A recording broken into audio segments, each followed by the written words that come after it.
So I didn't get a comment on my Leopard review that I should do a frog review next, but I'm doing one anyway because I'm feeling evil, a bit devious, wicked, sick, twisted. Even I'm feeling criminal. And what goes well with criminals? Frogs, of course. So I'm reviewing frogs. Actually, it makes a lot of sense to do that, so here's my frog review. Okay, so I'll get out of the way now that there will be spoilers for the 100 Hidden Frogs video game. If you're not ready for that, I'll advise you leave now and go play this game for yourself. It's free and pretty short. If you're fine with frog spoilerage, then feel free to stick around to hear my opinion on these little guys. Now, to the statistically speaking, 10% of people who made it through both the intro and spoiler warning, welcome to the actual review. Let's start. 100 Hidden Frogs is a simple Where's Wally style of game, where you find frogs and you click them. You've beaten the game when you've clicked all 100 frogs. Literally, actually, this took me 5 minutes of playtime, according to Steam, to get all 100 achievements in, which I guess is the metric that will count as beating the game. Oh, also, you get an achievement for each frog you click. That's how the game works.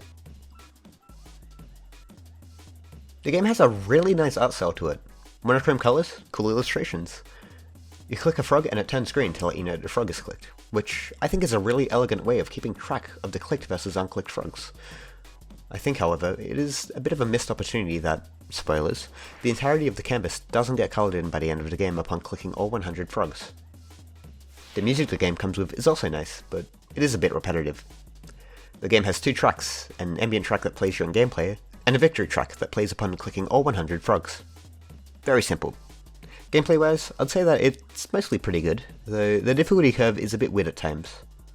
For instance, frog number 47 is much too difficult, and the same can be said about frog 83. Frog 29 was a cakewalk, I can remember, and the rest of the frogs are pretty normal to find. Look at this little guy there. Actually, looking at this little guy really does remind me that, yeah, I really would say that half the enjoyment in this game, much like the Where's Wally books, comes from looking at the swanky art. It's not quite on the same legendary level as the intricate illustrations of the Wally series, but it's still pretty damn good. Very, very nice. Okay, so actually, originally, looking at this little guy though was my segue into getting into some actual criticism for this review, but saying that only reminded me of what I just said about the art style, so now we're left without an actual segue into the negatives of this game. Awkward. I guess this counts though. This can be a transition. That's cool. Yeah.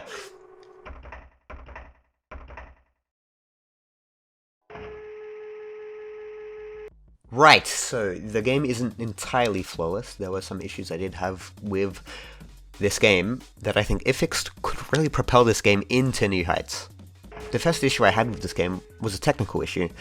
The game is locked to 60 FPS with some interesting frame times at times. This makes the scrolling kind of nauseating to me, and due to the weird frame times it gets a bit stuttery too. Would be nice to see this fixed. Now, that's a bit of a nitpick, but the next two problems I would have to say are a bit less nitpicky and more justified. Firstly, there's no options menu. Your music is just always going to be 100% volume. I'd love to be able to turn this down, or even off, because it does get a bit repetitive, but the option just isn't there without using the Windows volume mixer. And next, the actual, I'd say probably the biggest issue in this game is there really is no simple way to restart this game upon reaching 100% completion. I assume you can restart by reinstalling the game, but I really haven't gone through the effort to do so I don't actually know. I think it would be fun to see how fast you could click the frogs after the first playthrough, to see how much easier it would be the second time, or to restart the game for someone else in person to play. But that's just not a thing that exists here. Out of all the issues this game has, I definitely do think that this is its most critical flaw, so it'd be great to see this fixed someday. Finally, the last issue I have is with the control scheme. The only way to pan a camera is by moving the mouse to the edge of the screen. This kinda sucks. It'd be great if it was like Photoshop, where you can just click, drag, and flick to pan the camera. Or even if you could use the scroll wheel. Really, this game should be touch compatible, seeing how simple it is. Kind of strange that it isn't. Like, this looks like it was a mobile game at some point. Like, you can't even, zoom in?